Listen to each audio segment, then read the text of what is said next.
Hello நண்பர்களே, welcome back to Funzone entertainment media. Jurassic World ரீபர்த்தோட review தான் இந்த வீடியோவில் பார்க்க போகிறோம். படத்தோட கதைன்னு பார்த்தா, ஜுராசிக் வேர்ல்ட் டொமினியனுக்கு அப்புறம் பிளானட்டோட எக்காலஜி மாறி டைனோசருக்கு செட் ஆகாதனால அதுங்களை செட் ஆகிற இடத்துக்கு கொண்டு போய் விடுறாங்க. ஸோ அதை ரிசர்ச் பண்ணுறதுக்கும் சில பேர்த்த அனுப்பி ரிசர்ச்சும் பண்ணிகிட்ருக்காங்க.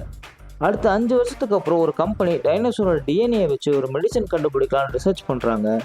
ஸோ அதை கவர்மெண்ட்டுக்கு தெரியாமல் ஒரு டீமை அனுப்பி அந்த டிஎன்ஏவை கலெக்ட் பண்ணுறதுக்கு அனுப்புகிறாங்க. அதே சமயம் ஒரு ஃபேமிலி போட்டிங் போயிட்டுருக்கு. எதிர்பாராத விதமாக அந்த டைனோசர் இருக்கிற இடத்துக்கு போய் அவங்களும் மாட்டிக்கிறாங்க.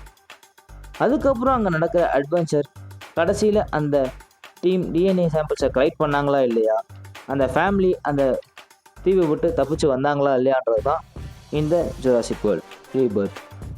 படம் பார்க்க நல்லா இருந்தாலும் இதுக்கு முன்னாடி வந்த ஜுராசிக் சீரியஸ் அளவுக்கு அட்வென்ச்சர் இல்லாதனால படம் சில இடங்களில் போர் அடிச்சிருச்சுன்னு தான் சொல்லணும். படத்தில் டைலாக் சீக்வன்ஸ் கம்மி பண்ணிவிட்டு ஆக்ஷன் அட்வென்ச்சர்ஸை கொஞ்சம் அதிகம் வச்சுருந்தா இன்னும் நல்லா இருந்திருக்கும்னு ஃபீல் ஆகுது. படத்தோட பெரிய மைனஸ் கிளைமேக்ஸில் வர டைனோசர் தான். அந்த டைனோசரை பார்க்க ஒரு ஏலியன் மாதிரி இருந்துச்சுன்னு தான் சொல்லணும்.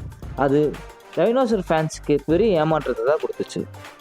மற்றபடி விஎஃப்எக்ஸ், எஸ்எஃப்எக்ஸ், சிஜி ஒர்க்குன்னு எல்லாத்துலேயுமே பின்னிட்டாங்க.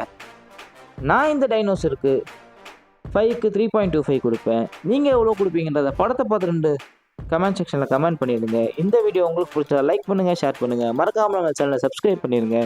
அடுத்த வீடியோவில் உங்களை வந்து சந்திக்கிறேன். அது வரைக்கும் டாட்டா பை பை சொல்லிக்கிறது நான் உங்கள் பாலா.